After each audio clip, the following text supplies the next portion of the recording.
হেই দেয়ার, আসসালামু আলাইকুম, welcome to পিকপ্যাক। আজকে আপনাদের শোনাবো অদ্ভুত এক ভয়ঙ্কর প্রেমের গল্প। গল্প প্রেমের হইলেও যাদের হার্ট দুর্বল তারা একটু সাবধানে বসেন। চলুন কথা না বাড়িয়ে সরাসরি গল্পে আগাই। ঘটনা 2022 সালের। প্রথম দৃশ্যে দেখা যায় বৈশাখ নামে এলোমেলো চুলের একটা ছেলেকে।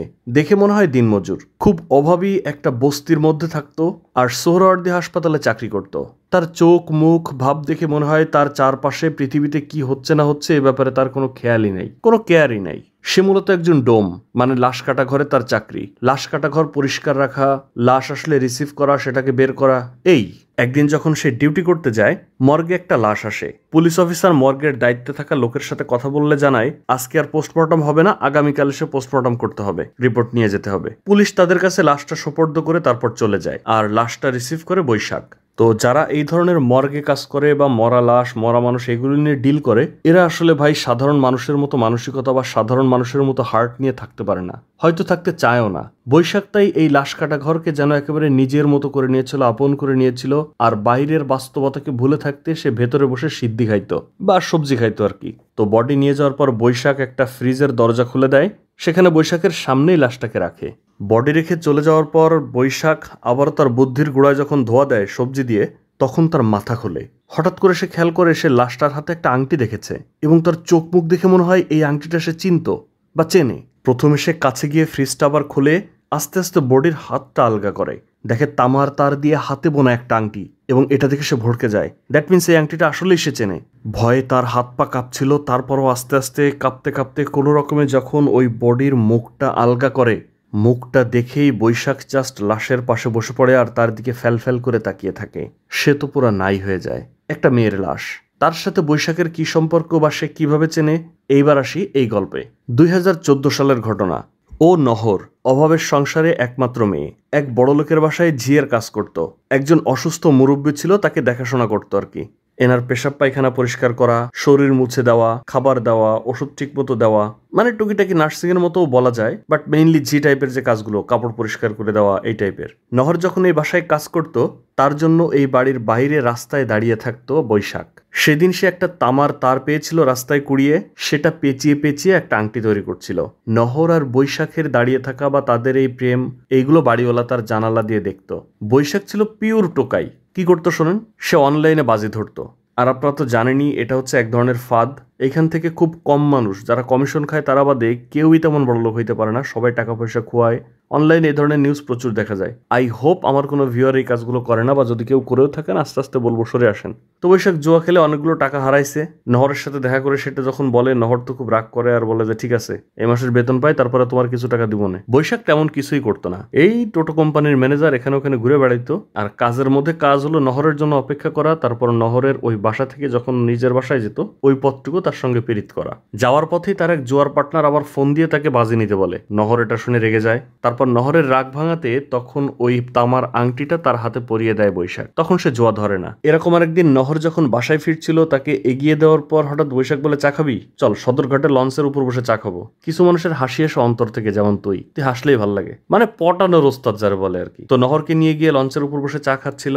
নহরের বাড়িওয়ালি তার হাজবেন্ডের সাথে খুব একটা শান্তিপূর্ণ অবস্থায় ছিল না। তাদের বাচ্চা কাচ্চা হয় না, ডাক্তার কাছে অ্যাপয়েন্টমেন্ট নেয় অনেক কষ্ট করে, দেখা করতে যাইতে বলে, কিন্তু তার হাজবেন্ড যাইতে চায় না তার অফিসের ব্যস্ততার কারণে। এরকম বিভিন্ন ছোটখাটো বিষয় নিয়ে তাদের মধ্যে সবসময় মনোমালিন্য থাকে। সেদিন কাজ করে যখন নহর বের হচ্ছিল, বৈশাখ এসেই তাকে ঝাড়তে শুরু করে, তোমার ফোন ধরছ না কেন? এতক্ষণ ধরে তোর ফোন দিচ্ছি। নহর বলে, আমি কাজ করতেছিলাম না, কাজের মধ্যে থাকলে ফোন ধরা যায়, কথা বলা যায়, আর তোমার নিষেধ করছি না এখানে এসে দাঁড়াবা না? বাড়িওয়ালা উপর থেকে দেখে, এটা দেখতে ভালো দেখায় না। বৈশাখ বলে, তুই কাজ ছাড়বি, পরের বেটার গতর মিশে বেড়াবি, এসব আমার পছন্দ হয় না। নহর বললো, আচ্ছা তা তুমি নিজে একটা কাজ কাম ধরো, ইনকাম করা শুরু করো, আমার ঘরে তোলো, আমি এই কাজটা ছেড়ে দিই। আমিও তো করতে চাই না, নিজে কিছু করার মুরদ নাই, আমি কি রাজকুমারী নাকি? আমার ঘরের বউ করে নিয়ে যাও, তখন আমার কিছু করবো না। বৈশাখ বলে, হ্যাঁ করবো তো, তুই কাম ছাড়বি। সেদিন নহর বৈশাখকে ঝাড়ি দিয়ে বাসায় চলে যায়, তার ফোন ধরে না। পরদিন বাসা থেকে বের হতেই দেখে বৈশাখ তার বাড়ির রাস্তায় দাঁড়িয়ে আছে, কোন রকম একটা পলিথিন মাথায় দিয়ে বৃষ্টিতে ভিজছে। নহর আসলে বলে, তুই আমার সাথে ঝগড়া করবি, গালি দিবি, যা করবি করবি, কিন্তু কথা বন্ধ করবি না। আমার ফোন ধরছ না কেন? তুই কথা বলিস না দেখে এখানে এসে দাঁড়ায় আছিস, সাথে তোর কাপড় শুকানো দেখতেছি, তোর তো দেখা পাই না, তাই তোর কাপড় দেখতেছি, তাতেও শান্তি। এই ধরনের বিভিন্ন ফ্লার্টিং কথাবার্তা বলে। নহরের তার উপর রাগ হয়, কিন্তু তার জন্য মায়াও হয়। অন্য একদিন নহর আর বৈশাখ বুড়িগঙ্গার নদীতে ঘুরছিল। বৈশাখ বলে কালকে যদি শ্রীলঙ্কা আর ইন্ডিয়ার বাজিতে আমি জিতি তাহলে তোর বিরিয়ানি খাওয়াবো আর সিনেমা দেখতে নিয়ে যাবো। আচ্ছা তোর আমার কাছে কি কি চাইতে আছে বলতো?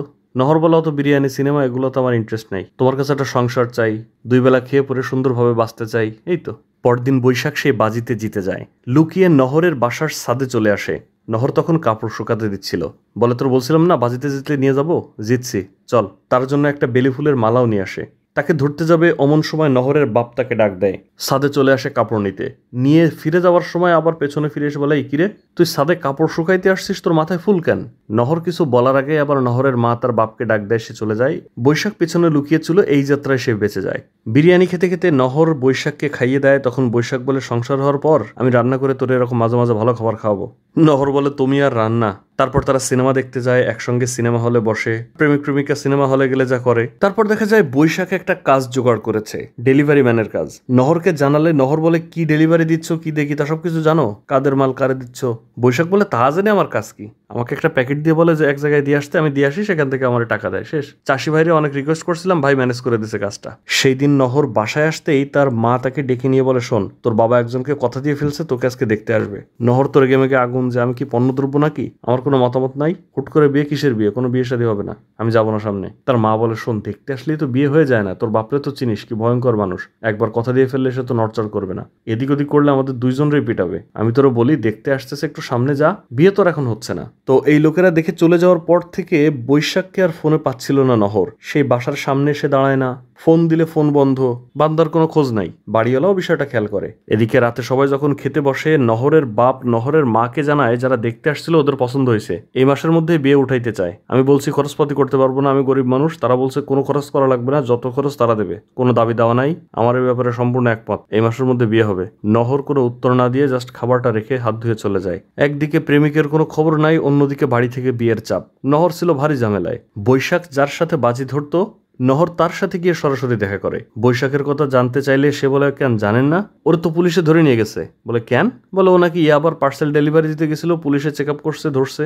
হাজতে যায় তার সাথে দেখা করতে। তখন বৈশাখ বলে, আমি কি জানতাম ওর মধ্যে ইয়াবা দিছে না কি দিছে কি? চাষি ভাইরে বলছিলাম, ভাই আমার কাজ দিছে আমি করছি, তুই চাষি ভাইরে যে বল না আমার তাড়াতাড়ি ছাড়াই নিতে। নহর তখন বলে, আমার এদিকে বিয়ে ঠিক হয়ে যাচ্ছে, আব্বা আমার বিয়ের জন্য চাপ দিচ্ছে বারবার করে। তখন বলছিলাম কাজটা নেওয়ার আগে যে কি ডেলিভারি দিচ্ছ জেনে নাও, আমার কথা শোনো নাই। নহর মন খারাপ করে বাড়ি চলে আসে। সেদিন সারা রাত তার ঘুম হয় না। বেডের উপরে বসে সে ভাবছিল যে কিভাবে এই লাফাঙ্গার সাথে, কিভাবে এই টোকাইয়ের সাথে তার প্রেম হলো। সেই 2012 সালে নহর তখন বিভিন্ন লিফলেট বিতরণের কাজ করত। মানে এগুলো আপনারা প্রায় সময় রাস্তায় খেয়াল করবেন। তো এদের টার্গেট থাকে যে তুমি সারাদিনে 2000 লিফলেট বিতরণ করবা, পার হাজার তোমার 100 টাকা বা এরকম দিব। এরকমই একদিন বৈশাখ বসেছিল একটা লোকাল বাসের মধ্যে, সেইখানে লিফলেট বিতরণ করছিল নহর। লাভ এট ফার্স্ট সাইট। নহরকে দেখে বৈশাখের ভালো লেগে যায়। তারপর ওই একই জায়গায় এসে অনেকদিন ধরে খুঁজেছিল নহরকে, দেখাই মেলে না, দেখাই মেলে না। হঠাৎ করে একদিন এক ফার্নিচারের আয়নায় নহরের প্রতিবিম্ব দেখে। তারপর তার পিছু করে। নহর একটা দোকান থেকে মোবাইল ফোনে টাকা রিচার্জ করে। চলে যাওয়ার পর বৈশাখও ওই দোকানে টাকা রিচার্জ করতে যায় এবং ওই যে নম্বর লিখে দিয়ে আসছিল ওইখান থেকে নম্বর কালেক্ট করে সে ফোন দিয়েছিল। তারপর তার সাথে কথা হয়, একদিন তারা সরাসরি দেখাও করে। সেখান থেকেই মূলত তাদের প্রেম শুরু। এসব স্মৃতি মনে পড়ছিল নহরের। সহ্য করতে না পেরে সে তার মাকে গিয়ে বলে যে, মা আমি আসলে একটা ছেলেকে পছন্দ করি, এই বিয়েটা আমি করব না, তুমি বাবাকে যেমনে পারো একটু বোঝাও। অনেকক্ষণ ধরে তার মাকে বোঝানোর চেষ্টা করে। তার মাও বলে যে, দেখ আমার তো এখানে কিছু করার নাই, পরের সংসারে থাকি, তোর বাপকে তুই চিনিস, একবার কথা দিয়ে ফেলছে। তারপরেও নহরের মা তার বাবাকে একবার বোঝানোর চেষ্টা করে, কিন্তু নহরের বাবা তখন রেগে গিয়ে তার মুখ চেপে ধরে। এই সব কিছুই নহর সামনে থেকে দেখে। ছেলে কি করে জিজ্ঞেস করলে নহর জানায় যে সে তো এখন জেলে আছে, ইয়াবা ডেলিভারি দিতে গিয়ে ধরা খাইছে। নহরের মা বলে, এটা কোনো কথা? এমনিতে তোর বাপ একটা ভালো সম্বন্ধ পাইছে, সেখানে তোর বিয়ে ঠিক করছে, কথা দিছে, তার উপরে তুই যার কথা বলতেছিস সে মাদক পাচার করে এখন জেলে, এই কথা বলা যায়? জেলের মধ্যে শুয়ে বৈশাখ স্বপ্ন দেখে যে নহর ছাদ থেকে লাফ দিয়ে পড়ে আত্মহত্যা করেছে। ঘুম ভেঙে যায় তার। ওই সময় হাবিলদার এসে তাকে জানায়, জয় তোর জামিন হয়ে গেছে, বেরো। এদিকে দেখা যায় নহরের মা খুব ভোরে যখন বাসা থেকে বের হচ্ছিল নামাজ পড়ার জন্য, হয়তো ছাদের উপরে তাকিয়ে দেখে নহর ছাদের উপর বসে আছে। সে তো মনে করে নহর বুঝে আত্মহত্যা করবে, চিৎকার দেয়। তখন নহর বলে যে, মা এদিকে এসো। তারা দুইজন বসে কথা বলে। নহর তার মাকে বোঝায় যে, মা মরে গেলে তো সব শেষ, বেঁচে থাকলে দূর থেকে হলে ওরা দেখতে পারবো, আত্মহত্যা করবো না। নহরের মাও তখন স্মৃতিচারণ করতে থাকে যে 3টা বাচ্চা নষ্ট হওয়ার পর তুই আমার কোলে আসলি, একটু বড় হওয়ার পর তোর বাপও চলে গেল, তোকে কোলে নিয়ে এই লোককে বিয়ে করলাম, তুই কষ্ট পা এটা আমি কখনোই চাই না, কষ্টে থাকার থেকে তুই যারা পছন্দ করিস তার সাথে পালায় যা। কিন্তু নহর বলে না মা, আমি যদি চলে যাই তাহলে ওই লোকটা তোমার শেষ করে ফেলবে, আমি জানি। এমনিতেও তার বয়ফ্রেন্ড জেলে, তার উপরে সে চলে গেলে তার মায়ের প্রচন্ড কষ্ট হবে, হয়তো মেরেই ফেলবে মারতে মারতে। সবকিছু মিলিয়ে সে চিন্তা করে যে থাক, ভালোবাসলে যে তারা পাইতেই হবে এমনকি দূর থেকে ভালোবাসবো। জেল থেকে বের হয়ে বৈশাখ নহরের জন্য একটা লাল বেনারসি শাড়ি কেনে, একটা চশমা কেনে। নহরের মন খারাপ দেখে তার বাড়িওয়ালি জিজ্ঞেস করে যে কি হয়েছে। প্রথমে বলতে না চাইলেও পরে নহর সেটা শেয়ার করে আর জিজ্ঞেস করে আপা আপনাকে একটা প্রশ্ন করি, আপনি কি স্যারকে ভালোবাসেন? বাড়িওয়ালি তখন খানিকটা জ্ঞান দেয়, বিয়ে মানে তো আসলে খালি দুইটা মানুষ না, দুইটা পরিবার, দুইটা সমাজ, অনেক কিছু মিলিয়ে চলা। ভালোবাসি আর না বাসি হাজবেন্ড তো, সংসার তো করতেই হবে, এটা তো আর ছেলে খেলা না। অনেক সময় এরকম হয়, ভালোবাসা থাকুক আর না থাকুক সংসার করে যেতে হয়, পারিপার্শ্বিক বিভিন্ন বিষয় চিন্তা করে করে যেতে হয়, যেমন আমি করছি। এই বিষয়গুলো নহরকে ইন্সপায়ার করে যে হ্যাঁ, ভালোবাসাই সবকিছু না, সামাজিকতা, সমাজ, পরিবার, এগুলো ফ্যাক্ট। মানে তার বিয়ে করার সিদ্ধান্ত নিতে আর একটু সুবিধা হয়। কেনাকাটা শেষ হয়েছে এমন সময় বৈশাখ নহরকে ফোন দেয় আর ফোন দিয়ে এই পরিস্থিতি জানতে পারে যে আগামীকাল তার বিয়ে। সে তো গাড়ি ঘোড়া ওঠা বাদ দিয়ে পাগলের মতো রাস্তায় ছুটতে থাকে, সেই শাড়ি আর চশমা নিয়ে সরাসরি চলে যায় সেই বাড়িওয়ালার বাসায়। তারপর নহরকে নিয়ে লঞ্চ ঘাটে আসে আর বলে যে নহর, তুই এই কাজটা করিস না, তুই এই বিয়ে ক্যান্সেল করে দে, তুই আমার সাথে চল। কিন্তু এই যে নহর তো অলরেডি ইন্সপায়ার্ড, সে বলে না, তার সম্ভব না, তুমি প্লিজ আমাকে পেছন থেকে ডাইকো না, আমি থাকতে পারবো না, এই বিয়ে আমার করাই লাগবে, আমি তোমাকে দূর থেকে ভালোবাসবো। নহর আরো জানায় আমি সৎ বাপের পরিবারের মানুষ, চুনির থেকে পান খসলে আমার বাপ আমার মারে পিটায় সাইজ করে ফেলে, ছোটবেলা দিয়ে মা সারা জীবন কষ্টই করে গেছে, আমি যদি তোমার বিয়ে করি আর এই বিয়ে ক্যান্সেল করে দেই, আমার মায়ের জীবনটা জাহান্নাম হয়ে যাবে, তা আমি হতে দিতে পারি না। এভাবে মোটামুটি সে চলে যেতে চায়, কিন্তু বৈশাখ তো তাকে জড়ায় ধরে তারপর পা ধরে কান্নাকাটি করে যে নহর তুই যাস না, নহর তুই আমার ছেড়ে যাস না। কিন্তু কোনো কথায় কাজ হয় না, নহর কাঁদতে কাঁদতে সেখান থেকে চলে যায়। এই যে নহর চলে যাওয়ার পর বৈশাখ চুপ হয়ে গেল, বৈশাখ একা হয়ে গেল, সেই থেকেই মূলত বৈশাখ এরকম হয়ে গেছে, যেন এই পৃথিবীতে সে বিলংই করে না, এই পৃথিবী তার কেউ না। যেদিন নহরের বিয়ে হয়, নহরকে দেওয়ার জন্য যে লাল শাড়িটা কিনেছিল সেই শাড়িটা বুকে জড়িয়ে সারা রাত কান্না করে বৈশাখ। এবার আবারও বর্তমান ঘটনায় ফিরে আসি, 2022 সালে সেই লাশঘর। তো নহরের লাশ দেখার পর কেমন অনুভূতি হওয়া উচিত বৈশাখের, আশা করি বুঝতে পারছেন। এই পুরো সিনেমাটা না আসলে শুনে অতটা বোঝা যাবে না, আপনি যদি সিনেমাটা দেখেন, যদি সম্পূর্ণ সিনেমাটা দেখার সুযোগ থাকে, বিশ্বাস করেন গল্প শোনার থেকে 100 গুণ বেশি মজা পাবেন। বৈশাখ কি চিন্তা করে নহরের চোখ দুটো মেলে দেয়, মানে ভাবখানা এমন সে যেন নহরকে বাঁচিয়ে তুলবে এখন। এরপর তার মাথায় একটা প্ল্যান আসে, সে হাসপাতাল থেকে একটা হুইল চেয়ার নিয়ে আসে ওই মর্গের মধ্যে, তারপর নহরের লাশটা ওই হুইল চেয়ারে ওঠায় এবং তার গায়ে জড়ানো একটা সাদা কাপড় পেঁচিয়ে রাখে এমন ভাবে যেন ওড়না মুখে দিয়েছে একজন। তারপর নহরের লাশটা কেবল ওই হুইল চেয়ারে উঠিয়েছে, অমনি সময় হঠাৎ তার দরজায় নক করে। দরজা খুলতেই তার উপরের যে অফিসার সে বলে যে একটা ম্যাচ হবে, বিড়ি ধরবো, ম্যাচ শেষ। বৈশাখ ম্যাচটা দিয়ে আবার দরজা মুখের উপর বন্ধ করে দেয়। তারপর যখন সে চলে যায়, এদিক ওদিক খেয়াল করে বৈশাখ ওই হুইল চেয়ারে করে নহরকে নিয়ে বের হয়ে আসে, মানে সে মর্গ থেকে নহরের লাশ চুরি করে পালায়। বারান্দায় বের হতেই সেই পুলিশ অফিসার আসছিল, সে এক পাশে গিয়ে লুকিয়ে পড়ে, পুলিশ অফিসারের চোখ ফাঁকি দিয়ে সেখান থেকে বের হয়। একটুখানি সামনে যেতেই যে ডাক্তার তার পোস্টমর্টেম করবে, সেই ডক্টর এবং তার অ্যাসিস্ট্যান্ট আসছিল। কি করবে বুঝতে পারছিল না, কিং কর্তব্য বিমূঢ় হয়ে চোখ বন্ধ করে দাঁড়িয়েছিল। অমনি ডাক্তারের একটা ফোন কল আসে, আবার সে দৌড়ে পেছন দিকে চলে যায়, মানে এই ফোন কলটা না আসলে 100% ধরা খাইতো। হাসপাতাল থেকে গ্যারেজে নামতেই তখন গ্যারেজের দারোয়ান তাকে পেছন থেকে ডাকে। বৈশাখ ভাবে এইবার তো খাইছি ধরা। পেছন থেকে ওই লোকটা বলে সিগারেট আছে, আমার সিগারেট শেষ। বৈশাখের কাছে আসার আগেই আরেকজন গার্ড তাকে এসে বলে যে আমার কাছে আছে নে। তারপর একজন সাধারণ অসুস্থ রোগীর মতো করে হুইল চেয়ারে করে নহরের লাশ নিয়ে বের হয়ে পড়ে বৈশাখ। এদিকে পোস্টমর্টেম করার জন্য যখন পুলিশ, ডক্টর সবাই আসে লাশ নিতে, এসে বৈশাখকে তো খুঁজে পায় না, দেখে লাশ ঘরে তালা দেওয়া।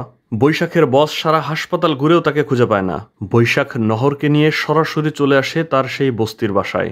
ঘরের মধ্যে নহরকে বসিয়ে রেখে সে একা একাই কথা বলতে থাকে তার সাথে। এই যে ছোট্ট সংসার, আগে তো কোনোদিন আসিস নাই, বস আমি একটু গোসল করে আসি। হাসপাতালের প্রধান পুলিশকে জানায় ও আসলে এখানে তো 6 বছর ধরে লাশ নিয়ে কাজ করতেছে, জীবিত মানুষ আর মৃত মানুষের মধ্যে ওর কাছে কোনো পার্থক্য নাই, ওর অতীতে কোনো ক্রিমিনাল রেকর্ড নাই। পুলিশ তার বাসার ঠিকানা জানতে চাইলে বৈশাখের যে বস সে বলে স্যার আমি চিনি, চলেন আপনাকে নিয়ে যাচ্ছি। বৈশাখ গোসলখানা থেকে বের হয়ে সে কল্পনা করতে থাকে যে নহর তার ঘর গুছাচ্ছে। তারপরেই সে নহরের জন্য কিনে রাখা সেই লাল বেনারসিটা বের করে দিয়ে বলে তোকে তো দেওয়ার সুযোগ হয়নি, এই যে আজকে দিলাম, নে শিগগিরই পরে নে, আমরা একটু বেরোবো। বৈশাখ খুঁজে খুঁজে তার নতুন ভালো জামা প্যান্টটা পরে। দেখা যায় নহরকে সে শাড়ি সুন্দর মতো পরিয়ে ফেলছে, আর নহরের গা দিয়ে তো মৃত মানুষের গন্ধ আসছে, তাই সে আতর মাখিয়ে দেয় নহরকে। তারপর নহরের জন্য কিনে রাখা চশমাটা তার চোখে পরিয়ে দেয়। কি মনে করে তার মোবাইল ফোনটা বন্ধ করে বাসায় রেখে যায়। নহরকে নিয়ে যখন বের হয়ে যাচ্ছিল তখন তার এক প্রতিবেশী তাকে দূর থেকে দেখে যে একটা মেয়েকে নিয়ে এরকম চলে যাচ্ছে। তারা বের হয়ে যাওয়া মাত্রই তার বাসায় পুলিশ চলে আসে খুঁজতে থাকে। আশেপাশে জিজ্ঞেস করলে ওই বুড়ি বলে একটু আগেই তো বের হয়ে গেল, হুইল চেয়ারে একজনকে নিয়ে বের হয়ে গেছে দেখলাম। বৈশাখ এদিকে একটা ট্যাক্সি ভাড়া করে। ইচ্ছা ছিল দুইজন মিলে সারা শহর ঘুরবে। নহর তো মরা লাশ পড়ে আছে তার পাশে, আর সে এমন একটা ভাব করতেছে যেন নহরের কোনো একটা অসুস্থতা হয়েছে, সে জাস্ট চুপ করে বসে আছে। ট্যাক্সিওয়ালা অতটা বুঝতে পারে না। ট্যাক্সি সেখান থেকে যাওয়ার কিছুক্ষণ পরই পুলিশ সেখানে আসে এবং দেখতে পায় একটা সিসি ক্যামেরা আছে। তো ওই ভিডিও দেখে ওরা কোন ট্যাক্সিতে আছে সেই ট্যাক্সির লোকেশন এবং নম্বর প্লেট বের করে ফেলে। নহর তো অনেকক্ষণ আগে মারা গিয়েছে, গা থেকে গন্ধ আসা শুরু হয়েছে। ট্যাক্সিওয়ালা শুধু নাক এমন করতে থাকে, কিন্তু বুঝতে পারছিল না যে কোথা থেকে গন্ধ আসছে। এদিকে গাড়িতে ব্রেক করলে ভাঙা জায়গায় যখন বারবার বেসামাল হয়ে যাচ্ছিল নহর, তখন বৈশাখ তাকে ঠিক করে দিচ্ছিল। দেখা যায় বৈশাখ নহরকে নিয়ে একটা 5 স্টার হোটেলে গিয়েছে। সেখানে ওয়েটারকে ডেকে এসে খাবার তো আর পড়তে পারে না, একটা সিরিয়াল দেখে বলে এটা দেন। নহরের লাশ সামনে বসিয়ে রেখে সে একা একা কথা বলতে থাকে, খাবার খেতে থাকে, আর বলে এভাবে আমার দিকে তাকায় আছিস কেন, আমার সব ওলট পালট হয়ে যায় এভাবে তাকালে, বুঝিস না। একা একাই হাসে, একা একাই কথা বলে, একা একাই খাবার খায়, আবার তার দিকে খাবার এগিয়েও দেয়, দিয়ে বলে খা। খাবার দেওয়ার পাশাপাশি ওয়েটার দেখা যায় যে একটা স্প্রে নিয়ে আসছে, এয়ার ফ্রেশনার। মানে নহরের শরীর পচা গন্ধ আসছিল। ওয়েটার বুঝতে পারছিল না যে কোথা থেকে গন্ধ আসছে। সে আবার নহরকে খাওয়াইও দিতে যায়, আর খাইয়ে দিতে গিয়ে তার গায়ে ঝোল পড়ে। বলে তুই বস, আমি ধুয়ে আসছি। তখনই ওয়েটার এসে বলে ম্যাম কিছু লাগবে, এক্সকিউজ মি ম্যাম, বারবার তাকে ডাকতে থাকে, টেবিলে নক করতে থাকে। তখন বৈশাখ এসে তার হাত ধরে বলে কি হয়েছে আমার বলে স্যার কিছু লাগবে, কয় না লাগবে না, বিল নিয়ে আয়। ওয়েটার বিল নিয়ে এসে বৈশাখ নহরের চোখে আবার চশমা পরিয়ে দেয়। বিলের থেকে বেশ কিছু টাকা বেশি দিয়ে সে সেখান থেকে নহরকে নিয়ে বের হয়ে যায়, খাবার আর খায় না। কিছুক্ষণ পরেই সেখানে পুলিশ ওই যে গাড়ির লোকেশন দেখে চলে আসে। ওয়েটারকে জিজ্ঞেস করে তুমি এই লোককে চেনো নাকি? বলে জি স্যার, একটু আগেই তো চলে গেল, খাবার অর্ডার করছিল অনেকগুলো, খাবার না খেয়েই চলে গেল, সাথে একটা ম্যাডামও আসছিল, কোনো কথা বলে না। নহরকে নিয়ে ফুটপাতে হাঁটছিল, এমন সময় ফুটপাতে একটা টেলিভিশনের দোকানের নিউজে দেখতে পায় তাদেরকে নিয়ে নিউজ হচ্ছে, হাসপাতালের মর্গ থেকে লাশ উধাও। এই নিউজ দেখে বৈশাখের ভালো লাগে না, সে সেখান থেকে চলে যায়। বৈশাখ সুন্দর মতো নহরকে নিয়ে ঢাকা শহরে ঘুরছিল, তাকে শহর দেখাচ্ছিল। প্রেম থাকাকালীন তারা যেসব জায়গায় গিয়ে বসতো সেসব জায়গায় নিয়ে বসছিল, মানে a pure gentleman date. Police পিছু করতে করতে অবশেষে ট্যাক্সিওয়ালাকে পায়, কিন্তু ট্যাক্সিওয়ালা বলে স্যার কই গেছে না গেছে আমি তো জানি না, আমার সাথে তো এই পর্যন্তই আসছিল। এরপর বৈশাখ নহরকে নিয়ে আসে সেই লঞ্চ ঘাটে, যেখানে নহরের সাথে তার শেষ বিদায় হয়েছিল। বলে তুই চলে যাওয়ার পর এখানে কোনোদিন আসি নাই, শুধু এই কথা ভেবেই বেঁচে আছি যে তুই আমার যতটুকু ভালোবাসছিস এই ভালোবাসাটুকু নিয়ে একটা জীবন এমনিতেই পার করে দেওয়া যায়। এখানে আসলে বুকটা ফাঁকা ফাঁকা লাগে, তাই আসি না, আজকে তোকে নিয়ে আসলাম। অনুভূতি এত প্রখর, তার কাছে সিগারেট ছিল না, বাট সে মুখে হাত দিয়ে সিগারেট খাওয়ার মতো করে করতে থাকে। বিকাল পেরিয়ে রাত, নহরকে নিয়ে বৈশাখ সিনেমা হলে যায়। সিনেমার দিকে না তাকিয়ে বরাবরই সে নহরের দিকে তাকিয়ে থাকে। এদিকে সংসার নিয়ে নহরকে বিশাল এক বয়ান দেওয়া, আর সেই বাড়িওয়ালা আর বাড়িওয়ালির সংসার ভেঙে যায়, মানে যায় যায় অবস্থা। তারা বলে আমাদের মধ্যে আর ভালোবাসা নাই, আমরা জাস্ট অভিনয় করতেছি ভালো থাকার। এইভাবে ভালো থাকা যায় না, শুধু দূরত্ব বাড়তেই আছে। সারাদিন ঘুরে বৈশাখকে না পেয়ে পুলিশ আবারও তার বাড়িতে আসে, তালা ভেঙে ঘরে ঢোকে। তল্লাশি করতে করতে বৈশাখ আর নহরের দুইজনের একসাথে একটা ছবি পায়, আর বৈশাখের বন্ধ করে রেখে যাওয়া মোবাইল। তবে এই ছবি পাওয়াতে তারা কিছুটা বুঝতে পারে যে আচ্ছা তাহলে এই কেস, আগে এরা প্রেমিক প্রেমিকা ছিল, এই জন্য নহরকে চুরি করছে। তল্লাশি করে পুলিশ যাওয়ার ঠিক পরপরই নহরকে নিয়ে বৈশাখ তার বাসায় আসে। দরজা খোলা, আলমারি খোলা, ঘর এলোমেলো করা, এগুলোতে তার কোনো কেয়ারই নাই, কারণ তার ঘরে আসেই বাকি, চোর এসে নিবেই বাকি। সে ওদিকে খেয়াল না করে বলে খিদা লাগছে, দাঁড়া আজকে আমি নিজের হাতে রান্না করে তোরে খাওয়াবো। তারপর বৈশাখ রান্না করে, ডিম দিয়ে আলু দিয়ে ঝোল করে দুইজনকে 2 প্লেটে দিয়ে তারপর সে একা একা খায় আর তার সাথে কথা বলে। বলে আমি ভালো একটা রান্না করতে পারি না, ঠিক আছে, কথা তো ছিল বিয়ের পরে তোর কাছ থেকে শিখে নেবো, তা তো আর হলো না। ভালো হোক খারাপ হোক, খাওয়াটাই বড় কথা, খেয়ে দেখ। খাওয়া শেষে দুইজন মিলে টেলিভিশন দেখতে বসে, সেইখানে আবার এরকম সংবাদ হয়। সংবাদে আবার নহরের লাশ চুরির কথা বলে, এসব তার ভালো লাগে না। চ্যানেল পাল্টাতে একটা রোমান্টিক সিনেমার দৃশ্য আসে। বৈশাখের এই সিনেমাটা খুব প্রিয়, একজনকে হারিয়ে একা বেঁচে থাকার একটা সিনেমা। সেই গল্পের যতগুলো ডায়লগ সে নহরের দিকে তাকিয়ে অনর্গল বলতে থাকে। সামারি হচ্ছে, আমি এমন একজন যাত্রী যে স্টেশনে গিয়ে দেখি ঠিক 1 মিনিট আগে ট্রেন চলে গেছে, স্টেশনে দাঁড়িয়ে থেকে আমার ছুটে যাওয়ার ট্রেন দেখতে হয়েছে।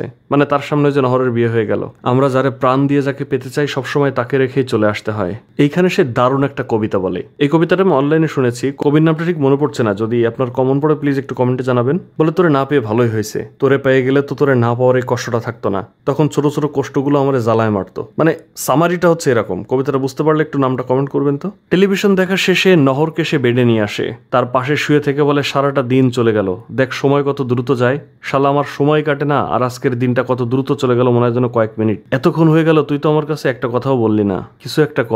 আমার হাতে খুব একটা সময় নেই, কালকেই তোকে দিয়ে আসতে হবে, কিছু কর থাকলে এখন ক।